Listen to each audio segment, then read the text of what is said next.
The Daughters of the Late Colonel is a short story by Katherine Mansfield.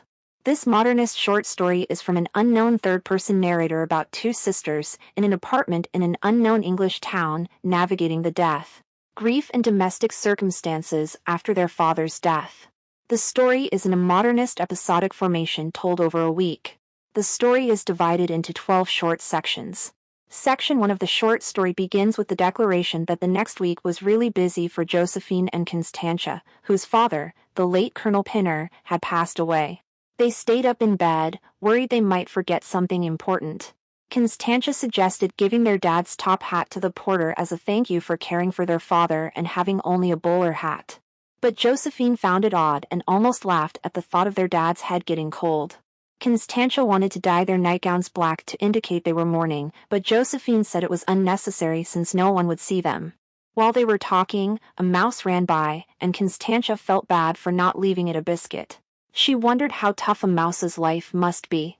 Josephine thought her sister was talking nonsense and told her to go to sleep, but Constantia was already asleep. Josephine, unable to sleep, curled up into a ball with her face against the pillow. Nurse Andrews stayed with Josephine and Constantia for a week after their dad passed away. It was Josephine's idea because Nurse Andrews had taken good care of their dad.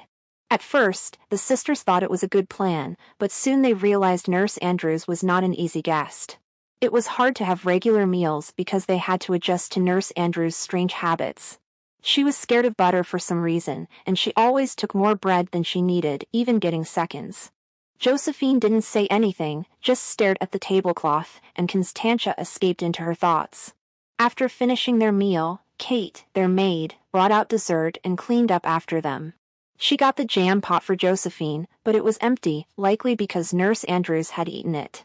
They didn't want to bother Kate again, so they had marmalade instead, and Nurse Andrews commented hopefully it wasn't too bitter. Even though the sisters had their own thoughts about Nurse Andrews, they both agreed that she genuinely cared for their father in his last days. However, the sisters thought Nurse Andrews did a bit too much. When they wanted to say their final goodbyes to their dad, Nurse Andrews insisted on staying in the room and kept checking their father's pulse. Josephine was concerned that their father might have wanted to say something to them alone, but Nurse Andrews was in the way. In the end, their father opened one eye, stared at them, and then passed away. Mr. Farrells from St. John's Church came to discuss the funeral plans shortly after their dad's death. The sisters found it uncomfortable when Mr. Farrells asked if their father had died peacefully because of the stern look in his eye, as it didn't seem peaceful at all. Mr. Farrells suggested giving them communion at home, but both sisters didn't like the idea and politely avoided the suggestion. Mr. Farrells then offered to take care of all the funeral arrangements since he knew the late Colonel well. Josephine wanted a simple and affordable ceremony that suited their father's status, and Mr. Farrells agreed before leaving. Both sisters couldn't accept that their father was gone forever. At the cemetery, Josephine got anxious when they lowered the coffin into the ground. She realized they hadn't asked their father's permission, and she imagined him being furious, hearing his walking stick clobbering in irritation. Even though everyone else saw the burial as normal, Josephine feared her father would blame her and Constantia for everything, even his burial. In the cab back from the cemetery, Josephine worried they spent too much money on the funeral and dreaded showing the bills to her father. Crying into her handkerchief, she told Constantia they shouldn't have let their father be buried, but Constantia argued there was no other choice, they couldn't keep the body at home. Josephine insisted they should have been certainly sure he was dead before burying him and believed their father would never forgive them for spending money on the funeral and the burial itself. The worry that their father would never forgive them for burying him weighed on Josephine and Constantia's minds as they entered his room to sort through his things. Once inside, it felt like they'd never been there before as the cold, white room made them uneasy, and Constantia half expected snow to fall. A cab's noise outside snapped them back, and Josephine went to the window, accidentally causing the blinds to roll up. Constantia wanted to leave for another day, feeling overwhelmed, but Josephine insisted they continue. Startled, Josephine feared their dad might be hiding in the chest of drawers or behind the door. Constantia suggested leaving, understanding their emotional state, saying it's all right to be weak in these circumstances. Josephine watched as Constantia locked the late Colonel's wardrobe and took the key, leading them out. Distraught, they sat in the dining room, asking Kate for hot water to soothe their nerves. Once composed, Josephine raised the idea of sending something to their brother Benny in Ceylon, an island near India. Unsure of what to send, they imagined dark-skinned native Indian men running to deliver their father's item to Benny, whose wife, Hilda, sat behind him, and the sisters have never met her. They settled on sending their father's non-working gold watch, disguising it in a weird-shaped package to avoid detection, with Constantia noting it's lucky the watch no longer ticks. Josephine started to reconsider sending the watch to Benny in Ceylon, thinking it might not be suitable for the hot climate.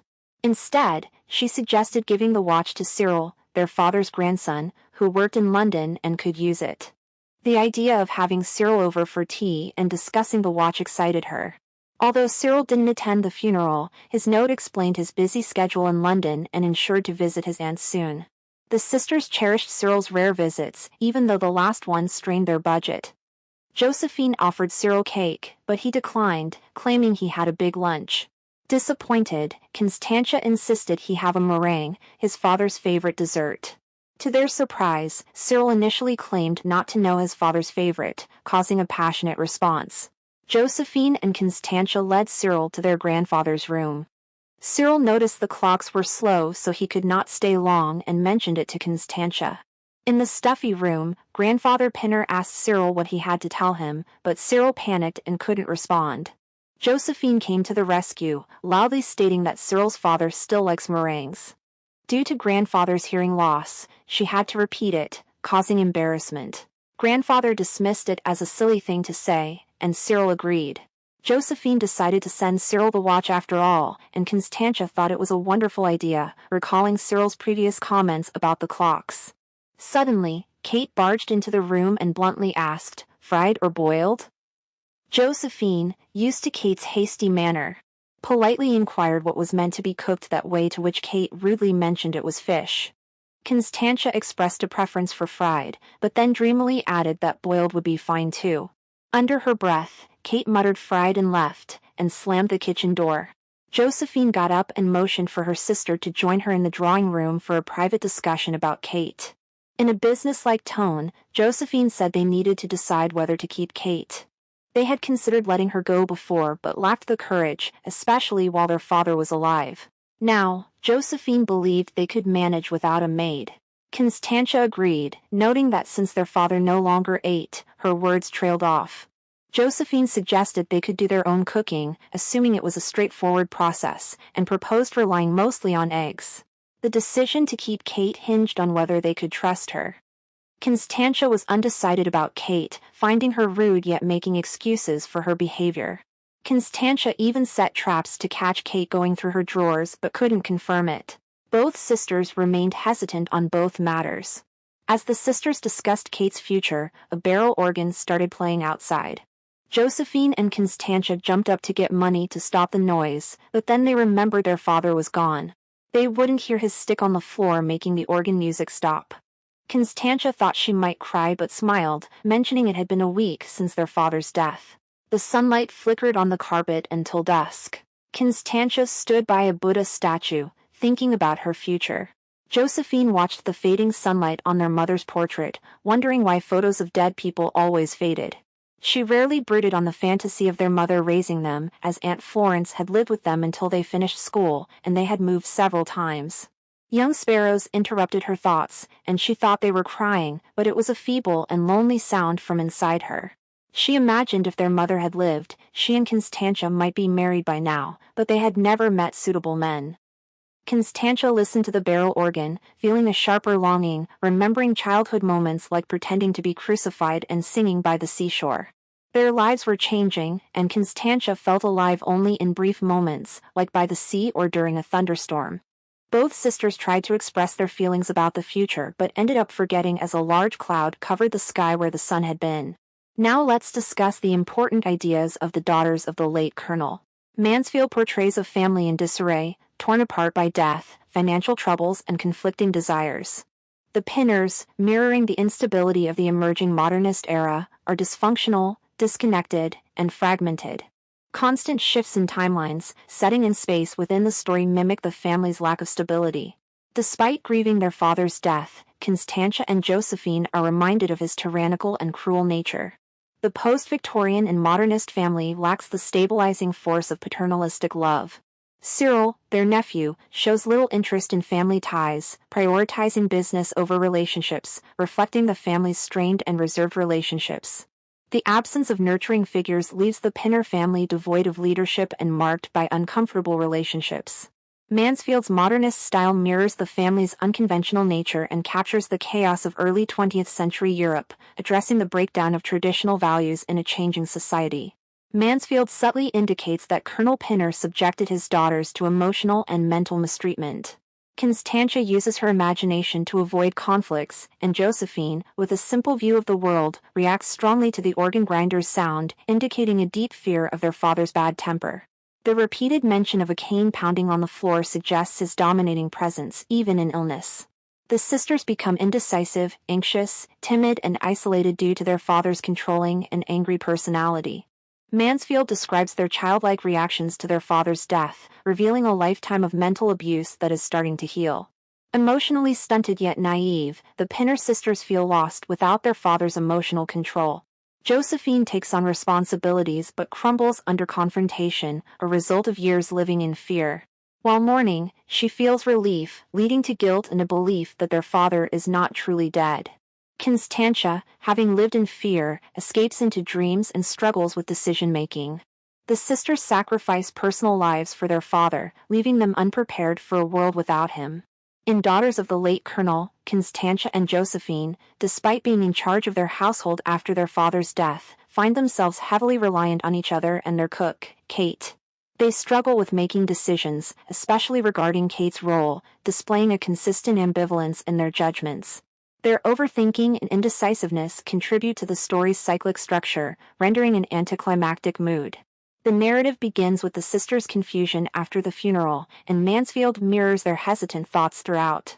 They postpone decisions, like choosing who gets their father's top hat and gold watch, and can't bring themselves to address issues directly. Even when attempting to settle their father's belongings, they lock away the closet, avoiding resolution. The sisters, often dependent on each other and Kate, and embrace weakness over strength.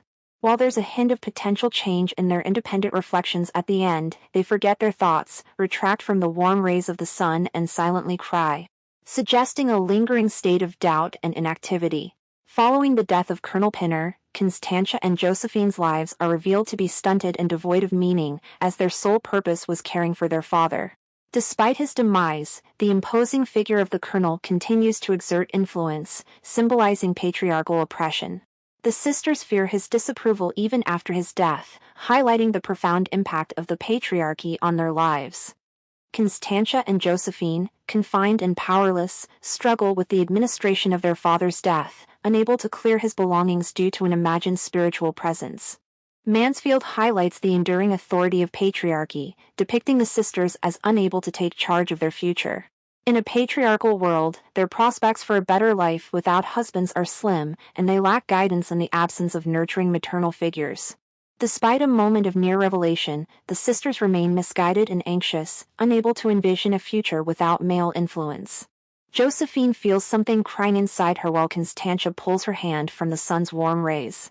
Mansfield's story serves as a cautionary tale about the lasting, toxic impact of patriarchy, depicting confused and feeble women unable to construct independent identities. Even as patriarchal figures fade away, the narrative suggests the ongoing challenge women face in breaking free from male dominance and envisioning fulfilling futures.